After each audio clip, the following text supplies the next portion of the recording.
The Manukian Mansion Party. You thought the investigation was over? Think again. Rescue 4 has learned state police are on the case again. Tonight, we reveal hundreds of brand new, never-before-seen police documents, and check this out. For the first time ever, people just recently interviewed by the state police about the alleged party are talking exclusively to Local 4, including a police chief from one of our largest cities, who now admits to something no one has ever admitted to before. Stay tuned. Kwame M. Kilpatrick. Kwame Kilpatrick has absolutely nothing to hide about any of these allegations. It's the wildest bash at the mayor's mansion that never happened, or Manukian mayhem so crazy no one dare come forward to talk about it until now.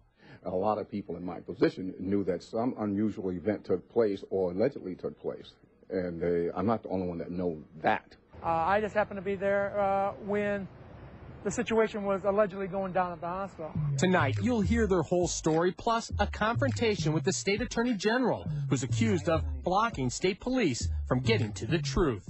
Was it ever your intention to go on TV that day to discourage people from coming forward with information?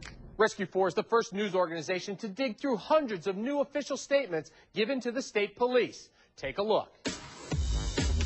Claims that strippers went to the mayor's mansion for a party for Kwame Kilpatrick, that the mayor's wife showed up and was outraged. Reports she attacked and assaulted one of the exotic dancers, that the mayor's executive security staff rushed injured women to the hospital in unmarked SUVs, and that one of the dancers at the mansion was Tamara Green, a high-priced stripper known as Strawberry, the same woman who months later was murdered in a drive-by.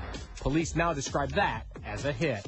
Wild rumors or true stories? State Attorney General Mike Cox reviewed the reports, conducted his own interviews, and after just 5 weeks, shut the case down. Do we have evidence of crimes being committed? The answer is no. Here's new information you didn't know about. State police detectives thought there was more to uncover, so they kept investigating, and they still are to this day. One of their new discoveries, an admission from a big fish in law enforcement, the Southfield police chief. What Chief Joe Thomas recently revealed to state police and to Rescue 4 is something no one has ever admitted to before.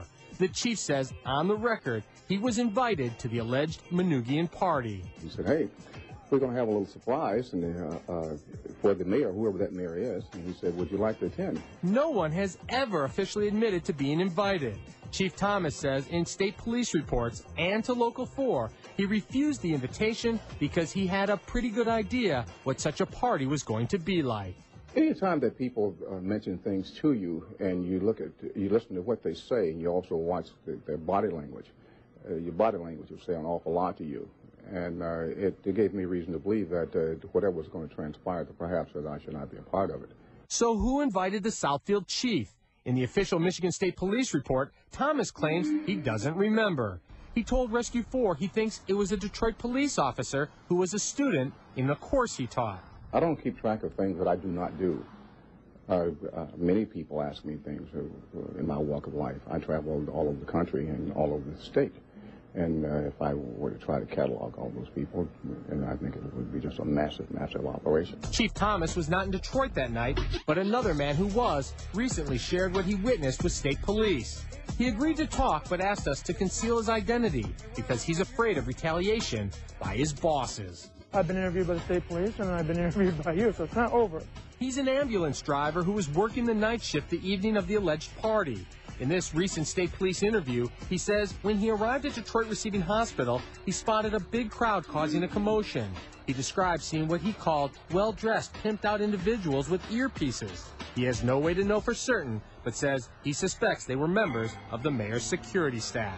They stand out like sore thumb. They wear earpieces where you can't hear the conversations on the radios, and they're always dressed up a lot better than a standard detective or whatever. And, you know, plus there was the mayor's vehicles, the SUVs.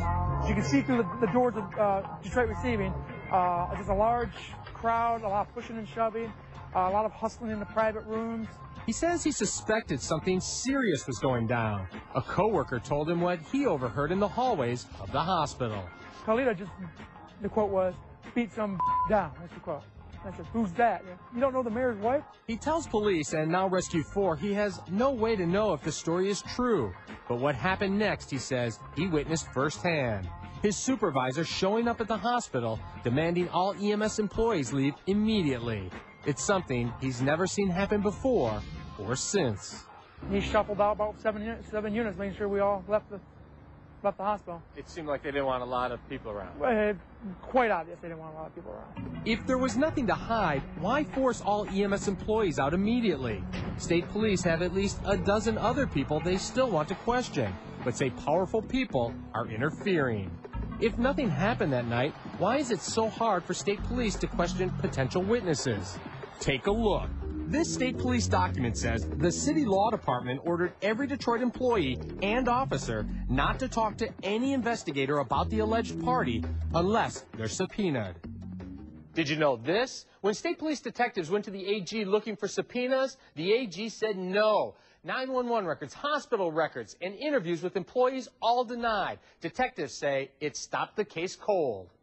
Why would you not want a subpoena to get those records? That was a decision of my lawyers working on the case, and I support them 100%. Cox says some requests like those for medical records would have violated the rights of others. We had already concluded we couldn't find anything else. I have a budget I have to comply with. My attorneys do other things. But what you don't know, state police detectives keep digging. They believe many witnesses have never come forward because they feared for their safety. But tonight, there's new hope for investigators. Listen to this. 2 years after the case was closed by the AG, Mike Cox is agreeing to turn over all the documents to a new agency.